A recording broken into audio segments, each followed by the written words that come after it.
If your income was half today or even stopped, how long could you comfortably continue? A week? A month? Maybe a few months?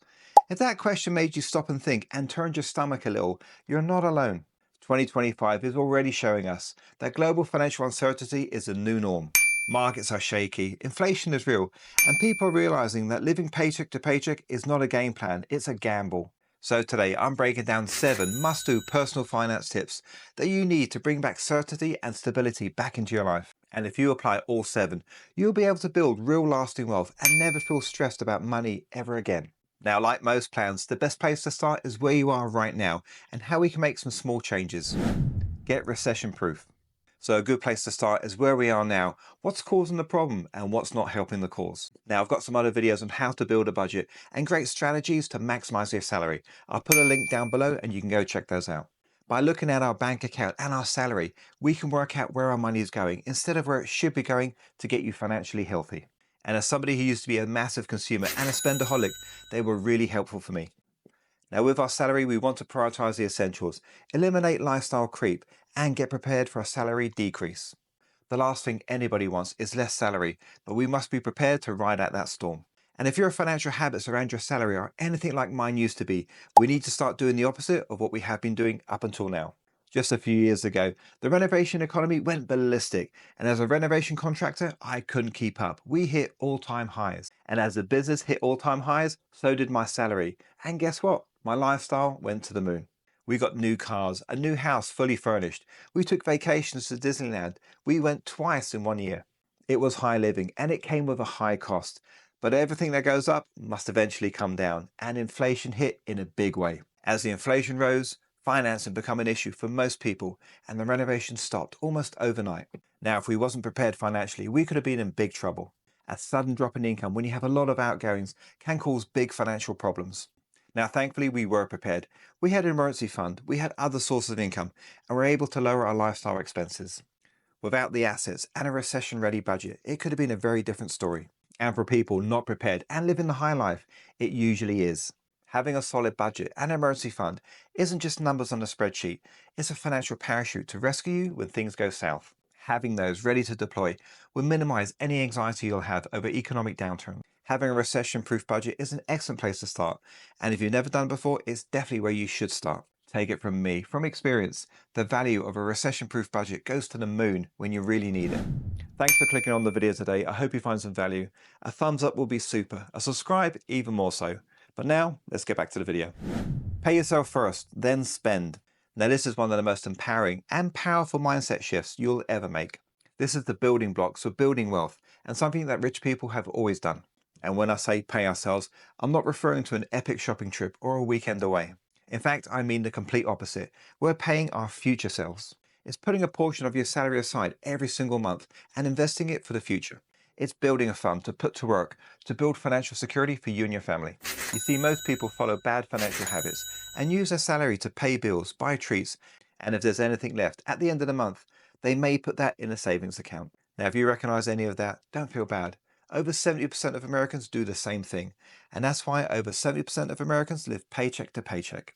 The only way of breaking free from this cycle is pay yourself first and invest it for the future. Put a portion aside into an investment account and build that fund so it can work for you and your future independence.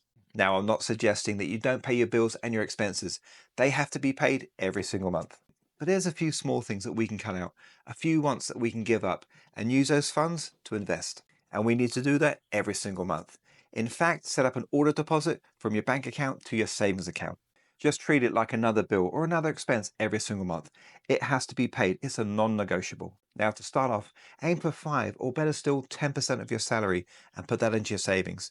But over time, you should try and build that up to 15 and maybe even 20%. The more you invest over time, the bigger impact of compound interest will have on your fund. That's a mechanism of building wealth. Compound interest can take a small fund of a few $1,000s and over time turn that into hundreds of thousands of dollars or more. Now, most people tend not to save. They feel that they don't have enough or they're waiting for the perfect time to start. Now, this is a backward strategy and quite possibly one of the reasons why the majority of Americans are broke, living on the edge of the poverty line. Something has to change and new financial habits need to be formed, and saving is a habit that needs to be adopted. Learn to use credit strategically.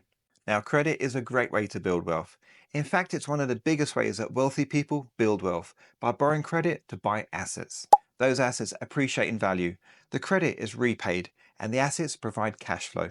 Take that strategy, rinse and repeat, and never have to work ever again. This is leveraging credit to build wealth, and we do it personally as we build our investment property portfolio. You see, most people misuse credit. They use it to purchase liabilities or consumer products, racking up huge consumer debt. It's a poor financial habit that adds little value to your life and certainly to your financial health. Utilize card rewards and cashback intentionally. Seek out other ways to make money with credit. You see, credit is neither good nor bad. It's just credit. It has some rules you have to stick by. You see, credit is like money. It's just a tool. Use it wrongly, you're going to get burned. But use it correctly, it can free you from your job. Credit, like money, can buy your freedom and build lasting wealth. Make the habit change, make it for life, and benefit from it. Invest when everyone is fearful. Okay, let's be honest here. 2025 so far has felt shaky and unpredictable. The stock market has been a nightmare to invest into. Interest rates are still high, and most markets are experiencing volatility. In March, trillions of dollars were taken out of the stock market as people decided to wait things out. That's trillions. I don't even know how many zeros that is, but I do know that is a lot of fear. It's fear in the news channels, it's fear on social media, it's palpable, you can smell it in the air. Now, if you watched some of my previous videos, you'll know I've only been investing for 4 years. But even after just 4 years, I know this, that wealth is built in downturns. When everybody is fearful, be greedy. And when everyone's greedy, be fearful. Warren Buffett said those words, and since I read them, they have stuck with me. Now, I didn't believe those words at first, so I did a bit of research myself to find out what he meant. Now, there's been 15 stock market crashes since 1920, and after every single one, there's been a period of growth, sometimes explosive growth. The people that stayed in the market came out richer, and those that took the money out locked in their losses. And those that doubled down and actually invested more during the downturn made a fortune. They purchased their favorite stocks and index funds on heavy discount, and they locked in that discount pricing. By investing on the dip, they doubled their money or more in a short period of time. They were greedy when everybody was fearful. They chose not to listen to the negativity and they profited from it. No trying to time the market and no panic selling. Doubling down in a downturn on stocks and shares that have a proven track record is a wise investment. And if you're like me and you don't want to read a profit and loss statement from an individual company, you can invest in an S&P 500. Invest in an index fund that does it all for you for a very small fee. The important thing here to remember is you don't have to invest huge sums of money. Just $50 or $100 a month is a great place to start. And as your financial health improves, you can invest a little bit more and it all goes towards your future prosperity. Bottom line here, scared money doesn't grow. Disciplined money in the market will grow your wealth over time. Emergency fund has your back. Now this is the most important part of the video. If you just do one thing today, build an emergency fund. Your emergency fund is a tool to keep you safe, to give you peaceful sleep at night, and to help you build wealth over time. Now, having a growing emergency fund is never a trending topic, nor is it a sexy one. But it is absolutely essential if you're serious about developing good financial habits to have an emergency fund. Without it, your good financial habits don't stand a chance, and your financial health will decline. Without your emergency fund growing in your savings account, you'll feel vulnerable and nervous. Because we all have that next emergency just around the corner that's going to eat up your salary if we're not prepared. The mechanics bill, the unexpected tax bill, the kids' European trip. The list these days is endless. And with no emergency fund in place, you'll be using your money for your credit card or other critical expense. And even worse, you'll have to use your maxed out credit card. Not being prepared and having no emergency fund is one of the worst financial habits we can have, as you are left wide open to financial stress, emotional financial decisions, and failing physical health. Your emergency fund is not an option. It's absolutely critical. Stop lifestyle inflation. Now, one of the best feelings we can get at work is getting a pay rise or even a job promotion. That extra salary has been a goal for so long, and finally we have achieved it. But here's what most people do next. They'll get a new car, they'll go on vacation, they'll move to a nicer apartment or a newer house. They'll start to eat out a bit more, and of course, they'll need a new wardrobe to impress. But pretty soon, even with that new salary, we are broke again. This is lifestyle inflation, and it's a trap that many people fall into, including myself in the past. It's so easily done, but it's so hard to get out of. That's because most of the nice things we want involves a monthly payment or involves credit. Frugal millionaires stay rich because they don't allow their lifestyle expenses to outstrip their income. They work smart. They keep their expenses low, even as their income increases. Instead of upgrading their lifestyle, they'll upgrade their assets, their investments, and their emergency funds. Lifestyle inflation is designed to empty your wallet and to keep you working more than ever before. Here's an idea. Keep your lifestyle costs low until your investments can pay for the lifestyle of your choice. More income can buy you more freedom, not more monthly payments or monthly credit. Learn, adapt, and repeat. Finally, like most things that add value to your life, never stop learning about personal finance and the best habits you can adopt. After all, financial literacy is a lifelong journey. Good financial habits will evolve in the time we live in, and we must evolve our thinking with it. After all, what worked 5 years ago may not work today, and the same could be said in 5 years' time.